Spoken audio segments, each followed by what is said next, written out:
श्री राम सप्तषष्टितम सर्ग। श्री राम के द्वारा धनुर्भंग तथा राजा जनक का विश्वामित्र की आज्ञा से राजा दशरथ को बुलाने के लिए मंत्रियों को भेजना। जनक की यह बात सुनकर महामुनि विश्वामित्र बोले, राजन, आप श्री राम को अपना धनुष्य दिखाइए। तब राजा जनक ने मंत्रियों को आज्ञा दी, चंदन और मालाओं से सुशोभित वह दिव्य धनुष यहां ले आओ। राजा जनक की आज्ञा पाकर वे अमित तेजस्वी मंत्री नगर में गए और उस धनुष्य को आगे करके पुरी से बाहर निकले। वह धनुष्य 8 पहियों वाली लोहे की बहुत बड़ी संदूक में रखा गया था। उसे मोटे ताजे 5000 महामनस्वी वीर किसी तरह ठेल कर वहां तक ला सके। लोहे की वह संदूक जिसमें धनुष्य रखा गया था लाकर उन मंत्रियों ने देवोपम राजा जनक से कहा, राजन, मिथिलापते, राजेंद्र, यह समस्त राजाओं द्वारा सम्मानित श्रेष्ठ धनुष्य है।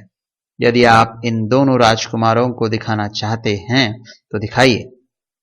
उनकी बात सुनकर राजा जनक ने हाथ जोड़कर महात्मा विश्वामित्र तथा दोनों भाई श्री राम और लक्ष्मण से कहा, ब्राह्मण, यही वह श्रेष्ठ धनुष्य है जिसका जनकवंशी नरेशों में सदा ही पूजन किया है तथा जो इससे उठाने में समर्थ न हो सके उन महापराक्रमी नरेशों ने भी इसका पूर्व काल में सम्मान किया है। इसे समस्त देवता, असुर, राक्षस, गंधर्व, बड़े बड़े यक्ष, किन्नर और महानाग भी नहीं चढ़ा सकते हैं।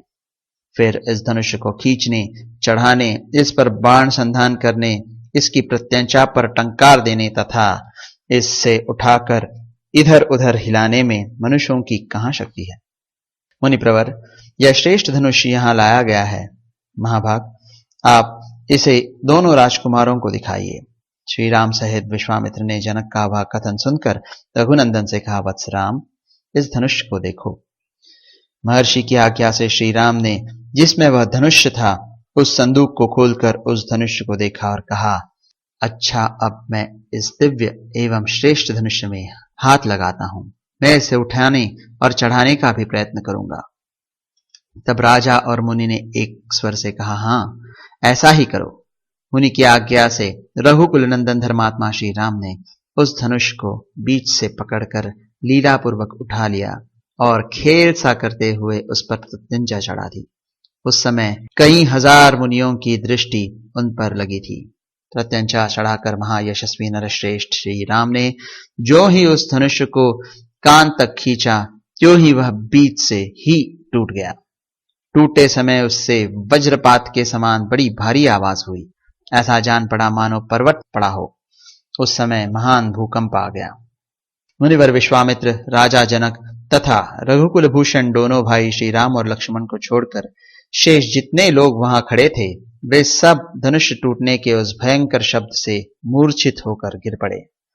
थोड़ी देर में जब सबको चेत हुआ तब निर्भय हुए राजा जनक ने, जो बोलने में कुशल और वाक्य के मर्म को समझने वाले थे, हाथ जोड़कर मुनिवर विश्वामित्र से कहा, भगवंत, मैंने दशरथ नंदन श्री राम का पराक्रम आज अपनी आंखों से देख लिया।